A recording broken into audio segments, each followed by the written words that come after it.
Tidak semua bayi prematur itu harus dirawat di rumah sakit ya. Mmm. Ada juga kelompok bayi prematur yang bisa dirawat di rumah bersama ayah bunda. Apa ada bedanya juga nih, Dok, dalam mempersiapkan perawatan bayi prematur di rumah nih, Dok? Berdasarkan penelitian, metode sederhana seperti ini bayi-bayinya lebih cenderung hangat, tidak kedinginan, Mmm. bayinya juga cenderung tumbuhnya lebih cepat ya, Mmm. berat badannya naik lebih besar, ASI ibunya lebih banyak, dan Mmm. surprisingly-nya yang kagetnya adalah resiko infeksinya menurun drastis.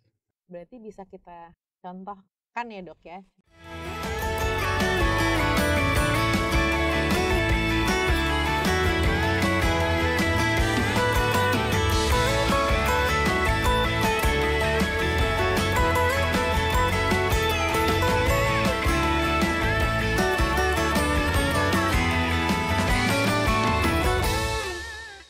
Assalamualaikum warahmatullahi wabarakatuh. Selamat siang Sobat Podcast IDAI, Ayah Bunda serta sejawat di seluruh tanah air.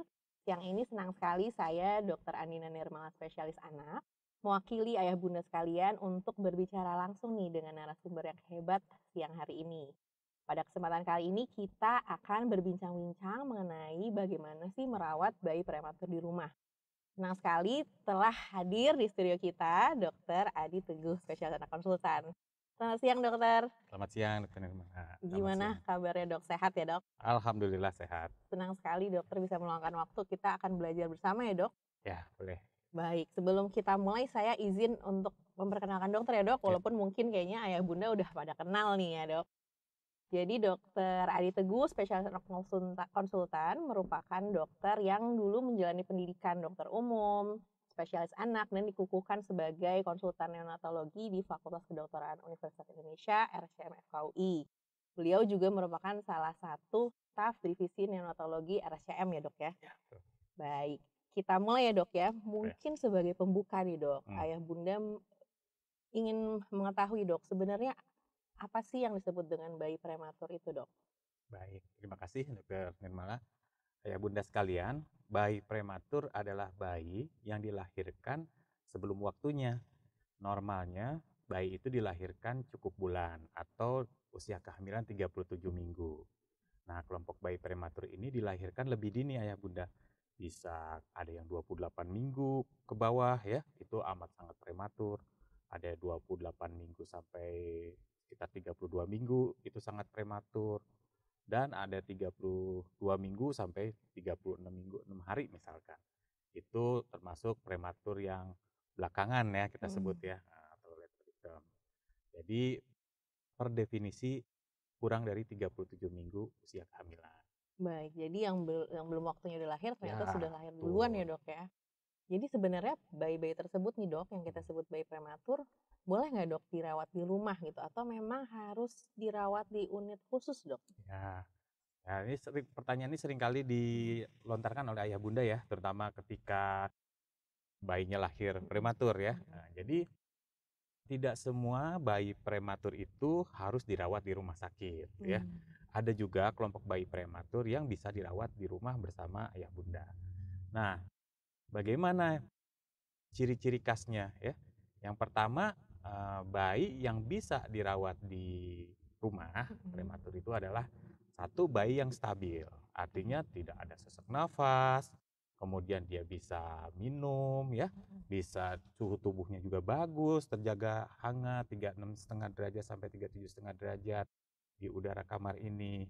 Dan yang tidak kalah penting, dia sudah tumbuh ya, berat badannya naik sehari mungkin sekitar 20 sampai 30 gram berturut-turut 3 hari. Ya, kriteria lain di beberapa negara berbeda-beda, Mhm. namun di tergantung sumber dayanya, resources-nya ya. Tapi yang kita pakai saat ini adalah berat badan minimal harus 1,8 kilo ke Mmm. atas. Kalau di bawah 1,8 saya rasa agak sulit. Mhm. Bahkan paling aman sih sebenarnya 2 kilo ke atas ya, Mmm. 2000 gram ke atas gitu. Tapi kalau saya pribadi, kalau orang tua udah mampu, udah pinter dan sebagainya, mungkin 1,8 asal bayi itu stabil bolehlah. Baik dok, Hmm, jadi nggak semuanya harus dirawat ya dok ya? Tidak semua dirawat di rumah sakit. Apalagi kalau lah beratnya 1,8 kilo dan stabil tadi boleh dirawat di rumah ya Ya, dok? betul. Nah kemudian pertanyaan lanjutan dari orang tua juga nih dok biasanya. Anak-anak yang prematur ini sebenarnya ada perbedaan nggak sih dok dengan yang normal? Atau maksudnya adalah yang tidak prematur gitu dok? Baik. Nah, terima kasih atas pertanyaan, juga sering ya ditanya sama orang tua Mhm. ya.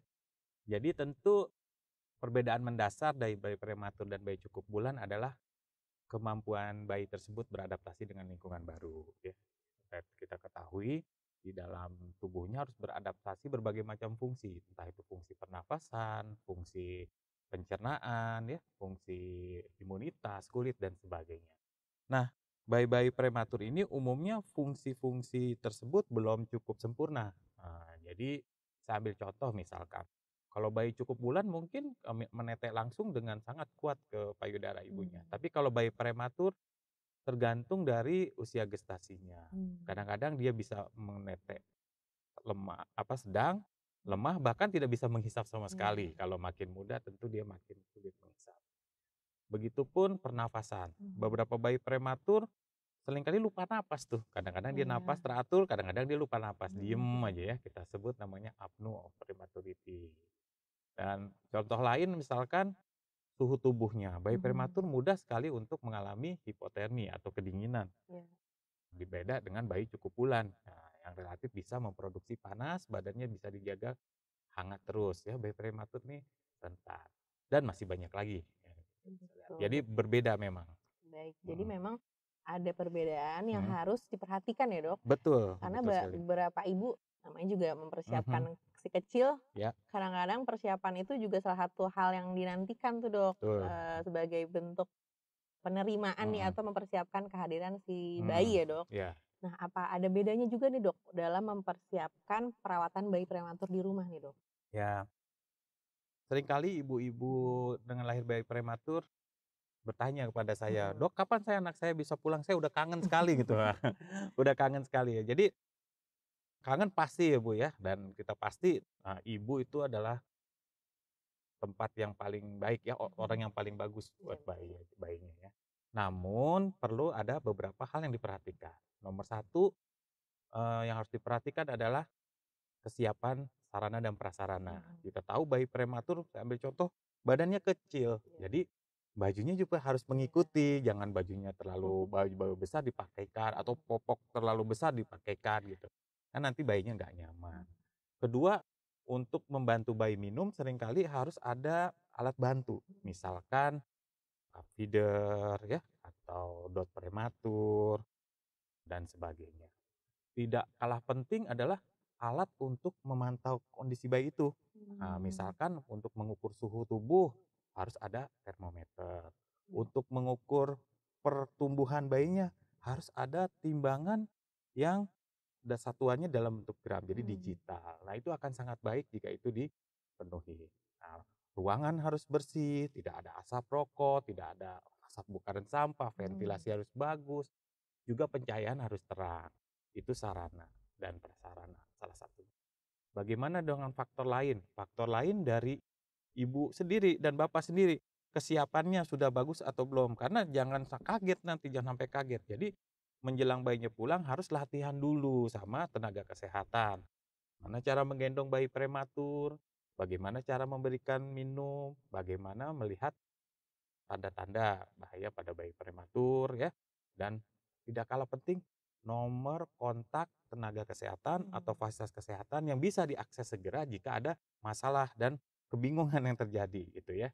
Nah, menurut itu yang harus dipersiapkan sih menurut saya. Baik, ternyata banyak ya, Dok, ya Banyak, dalam menyambut perawatan bayi prematur di ya, rumah ya, Dok, ya, persiapannya. Baik, Dok. Berikutnya juga banyak ditanyakan nih, Dok, mungkin ya, ibu-ibu juga sudah banyak membaca ya, Dok, ya sebagai ya. persiapan merawat bayi prematur di rumah, yaitu mengenai kangguru mother care, Oh, Dok. Nah, mungkin dokter bisa menjelaskan dan mungkin bisa diperagakan ya, Dok, bagaimana sih sebenarnya merawat bayi dengan kangguru mother care ini? ya, terima kasih. Jadi salah satu problem pada Mhm. perawatan bayi prematur adalah mudah sekali bayi itu kedinginan Mhm. ya, mudah sekali bayi itu terpapar sama lingkungan sekitar ya dan sebagainya. Nah, di negara-negara maju atau di negara atau yang resourcesnya lengkap, mereka biasanya bayi itu ditaruh di inkubator supaya bayi itu tidak kedinginan, karena di inkubator itu suhunya dijaga, hangat, kelembabannya dijaga, dan kita harapkan bayinya tidak hipotermi. Nah, ternyata ada metode lain ya yang sederhana ya, dengan cara meniru hewan kanguru ya. Jadi bayi itu ditempel ke dada ibunya, dan ditempel itu bukan ditempel sebentar tapi terus menerus ya, dibawa. Jadi seperti anak binatang kanguru yang taruh di kantung kanguru ibunya gitu ya. Caranya nggak sulit ya, sederhana menurut saya. Bayi itu akan diletakkan dalam posisi, kita sebut posisi fleksi ya, seperti katak ya. Nah, kemudian ditaruh side by side menghadap ibunya.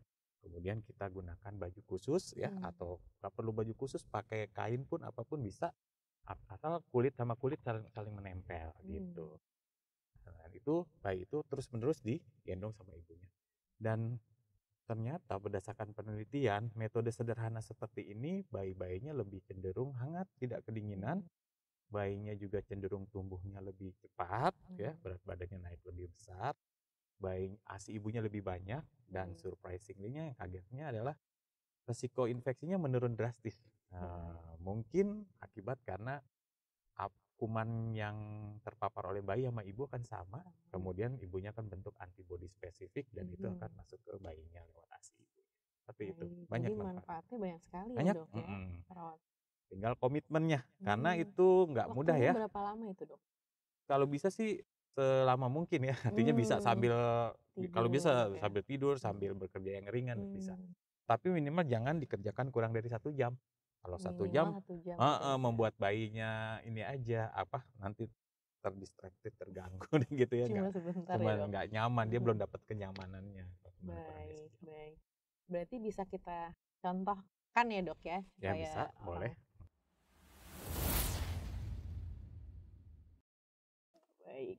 Alhamdulillah sudah ada bayinya dok, contoh bayinya dok, bonekanya dok ya. Ya, Mungkin dokter bisa mencontohkan posisi yang paling ideal ya dok. Bagaimana kalau di rumah mau melakukan perawatan dengan metode kanguru ini dok? Baik.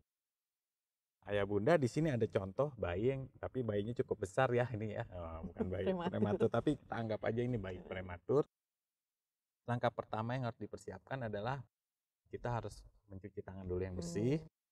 Kemudian tidak lupa sebelum melakukan metode kanguru ini badan kita juga harus bersih. Jadi mandi dulu ya, mandi dulu, terus dikeringkan badannya, jangan sampai ada air dan sebagainya. Selanjutnya tentu harus buka bajunya. Saya tidak peragakan di sini tentunya. Nanti kita bisa disensor ya. Nah, bayi pun sama, hanya menggunakan popok saja dan boleh diberikan topi di atasnya. Setelah itu posisi bayi ambil seperti ini, sambil dipegang kepalanya sini, karena kepalanya masih sangat mudah goyang-goyang gini ya, belum ada tonusnya, belum kuat. Lalu posnya di kaki, taruh di dada seperti ini. Taruh di sini tangannya, kakinya juga diletakkan, nempel, dan tidak lupa kepalanya jangan sampai tertutup, dimiringkan. Lalu kita gunakan kain untuk mengikatnya. Simple seperti itu ya. Caranya sederhana, tidak susah, yang penting komitmen. Karena ini ya pasti berat ya, pasti galau dan sebagainya. Banyak keuntungan, nanti bayinya tuh biasanya lebih nyaman, karena dia dengerin detak jantung ibunya kan, sama seperti di dalam kandungan. Betul. Jadi dilakukan seperti itu mudah, minimal 1 jam, manfaatnya banyak banget. Ya, kalau bisa yang lama ya bunda, ayah bunda ya, jangan cuma sejam ya, selama mungkin, sebisa mungkin. Kecuali kalau ayah bunda mau ke kamar mandi bisa gantian, bisa ayahnya, bisa ibunya. Jadi nggak cuma ayah ibu aja ya dok ya? Enggak. Bibi bisa ya. Asal mungkin yang cukup ya, jangan terlalu kurus ya. makin hangat ya dok. Lemaknya makin hangat. Baik, makasih banyak dokter. Kita lanjut ya dok, pertanyaan berikutnya itu mungkin terkait dengan tadi ya dok, salah satu masalah dari bayi prematur adalah suhu ya dok. Gampang sekali suhunya rendah atau hipotermia. Nah, muncul pertanyaan berikutnya adalah apakah saat mandi itu boleh suhunya air biasa aja dok, atau harus air hangat? Iya, betul. Jadi banyak ayah bunda itu khawatir, karena bayinya prematur jadi tidak memandikan bayinya. Jadi ini persepsi yang keliru ya, karena biar bagaimana populasi kuman-kuman flora normal dalam kulit bayi prematur juga harus dijaga dengan cara memandikannya. Mandikannya itu ada 2 cara, ada direndam atau disuap, dilap ya gitu ya. Tapi memang untuk bayi prematur kita lebih prefer yang dilap aja dulu ya sampai makin besar. Nah syaratnya airnya itu nggak boleh dingin. Jadi suhunya hangat-hangat kuku lah. Mungkin sekitar 32 sampai 33 derajat Celcius ya. Sekitar segitu 34 juga sekitar segitu. Nah itu yang kita gunakan. Lalu tidak kalah penting mengeringkan setelah mandi. Karena kalau sampai setelah, walaupun pakai air hangat, tapi kalau sisa airnya masih nempel nanti penguapan bayinya akan kedinginan juga gitu. Jadi memang itu adalah salah satu cara untuk menjaga suhu tubuh bayi ya Ya, dok ya, biar betul. tetap stabil. Mm-mm. Baik dok. Berikutnya tadi juga dokter sempat menyebutkan bahwa penting nih untuk memiliki kontak tenaga Yap, kesehatan ya dok ya, betul. jika suatu waktu ada masalah di rumah. Ya. Memang apa sih dok masalah yang biasanya sering terjadi nih dok saat merawat bayi prematur di rumah? Ya, Bunda, beberapa problem yang sering ditemui ya di rumah ketika merawat bayi prematur, di antaranya satu, bayi prematur itu lebih mudah muntah atau gumoh kita sebut ya. Nah, itu harus diperhatikan, jangan sampai nanti berat badannya tidak naik dan sebagainya. Kedua, pola napas bayi prematur. Seringkali pola napas bayi prematur itu nggak teratur, terkadang tidak ada napasnya, berhenti napas, kata orang bilang lupa napas gitu ya. Nah itu harus dilihat bagaimana seberapa sering ya. Nah yang ketiga, seringkali bayi prematur itu berat badannya nggak naik ya. Juga seringkali pola buang air besarnya, seringkali kadang-kadang ini mencret atau bukan ya. Nah itu pertanyaan juga. Atau pola nafasnya seperti sesak atau batuk misalkan. Nah itu juga sering harus diperhatikan. Kadang-kadang ayah bunda nggak bisa menentukan nih, kira-kira ini masih normal apa enggak ya, saya bawa ke rumah sakit apa enggak ya. Nah alangkah baiknya itu direkam kemudian dikirim ke tenaga kesehatan. Jadi kita bisa membantu. Sebab jangan sedikit-sedikit ke rumah sakit juga ya, kasihan dalam perjalanannya lelah. Ada paparan juga ya dok Ada ya? paparan juga ya, lebih baik konsultasi dulu, dilihat dulu, dianalisis dulu, apalagi kalau ada rekamannya. Sangat memudahkan tenaga kesehatan gitu, untuk memberikan advice.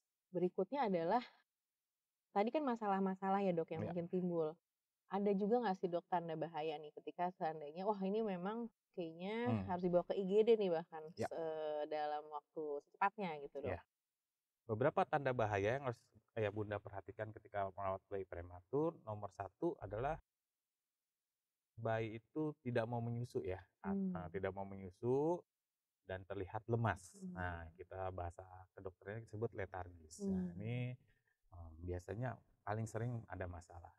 Yang kedua, mungkin dilihat perutnya kembung, mengkilat gitu ya. Itu apalagi disertai dengan buang air besar yang mungkin ada lendir atau darahnya. Nah, itu juga suatu tanda bahaya. Yang ketiga, nafasnya. Pola napas bayi itu rata-rata dalam semenit 40 sampai 60 kali per menit. Tapi kalau dia napas cepat 80, 90 kali per menit, kemungkinan besar dia sesak napas. Apalagi disertai tarikan dinding dada ya, tarikan ada napas di cuping hidungnya, itu akan menambah pasti bahwa bayi itu mungkin mengalami sesak nafas. Suhu juga harus diperhatikan. Kalau bayi itu demam dan demam itu konsisten ya, tidak turun dengan kita memberikan minum yang banyak dan sebagainya, atau kebalikannya hipotermi juga, itu juga hati-hati ya. Dan ada bau-bau yang nggak sedap, misalkan di tali pusatnya bau ya, kemudian di kulitnya timbul bisul-bisul dan sebagainya, itu juga harus segera konsultasi ke tenaga kesehatan. Dan yang tidak paling yang udah mungkin jelas adalah kejang ya. Biasanya ada gerakan-gerakan yang seperti kaku nggak biasanya dan berulang-berulang. Nah itu nggak boleh ditunda, itu harus segera ke fasilitas kesehatan terdekat.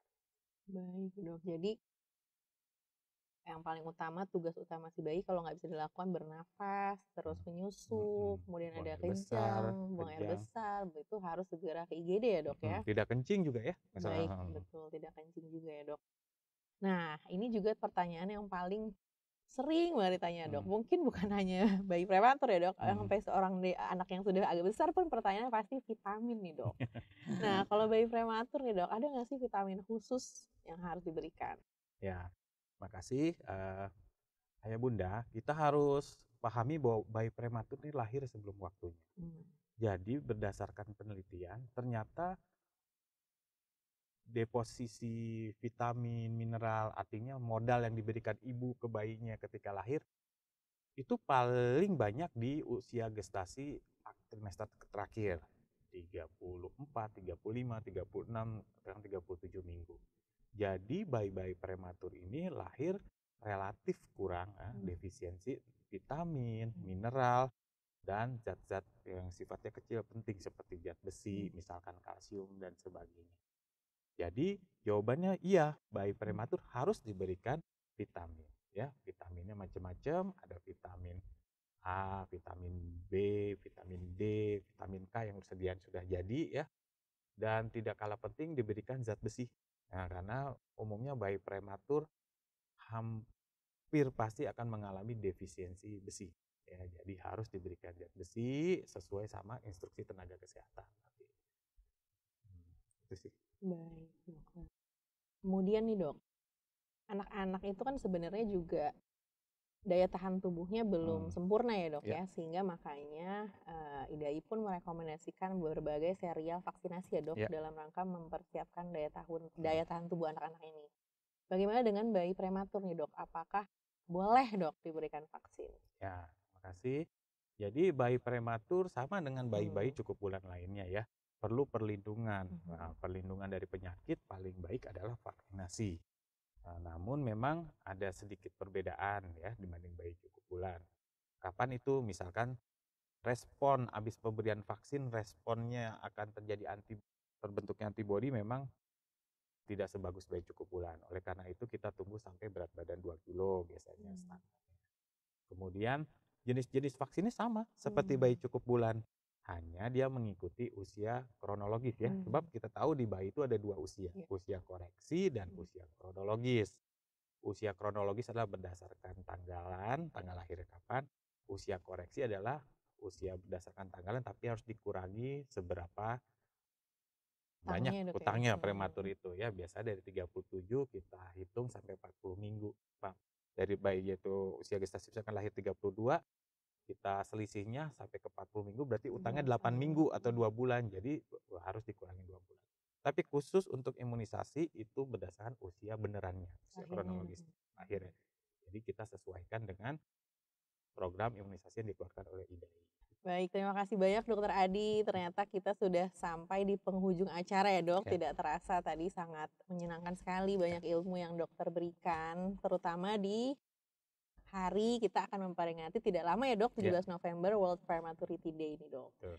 Nah, sebelum kita tutup dok, mungkin Dokter Adi bisa memberikan take home message nih untuk ayah bunda dan sejawat sekalian di tanah air. Silahkan dok. Ya, terima kasih ayah bunda. Bayi-bayi yang lahir prematur juga memiliki hak yang sama dengan bayi cukup bulan. Artinya bayi-bayi tersebut harus bisa tumbuh dan berkembang sesuai potensinya sejalan atau sebanding dengan bayi cukup bulan. Jadi kita perlu kerjasama antara tenaga kesehatan, ayah bunda sekalian, pemerintah, dan sosial, saya rasa masyarakat ini ya untuk mendukung program pemantauan bayi prematur, baik itu di rumah sakit maupun di rumah. Nah, jadi bayi-bayi ini diharapkan bisa tumbuh dan berkembang sesuai dengan potensinya gitu ya. Baik, Ya, terima kasih banyak Dokter ya, Adi. Akhirnya kita sampai juga di penghujung acara podcast IDAI kali ini. Terima kasih banyak kepada ayah bunda, teman sejawat di tanah air yang sudah menyaksikan. Dalam rangka World Premature Day tanggal 17 November, seperti yang Dokter Adi katakan, anak-anak bayi-bayi yang lahir prematur ini juga merupakan anak-anak yang punya hak untuk tumbuh kembang yang sempurna. Tidak semuanya ternyata perlu dirawat di perawatan khusus atau NICU. Tadi Dokter Adi sudah sampaikan minimal 1,8 kilo dan dianggap stabil, ternyata bisa loh untuk dirawat di rumah. Bagaimana caranya? Mungkin Ayah Bunda nanti bisa tonton ulang ya siaran video di YouTube kali ini. Jangan lupa untuk saksikan juga episode-episode berikutnya dari podcast IDAI, tentu saja yang akan mengundang narasumber yang tidak bisa diragukan lagi kredibilitasnya.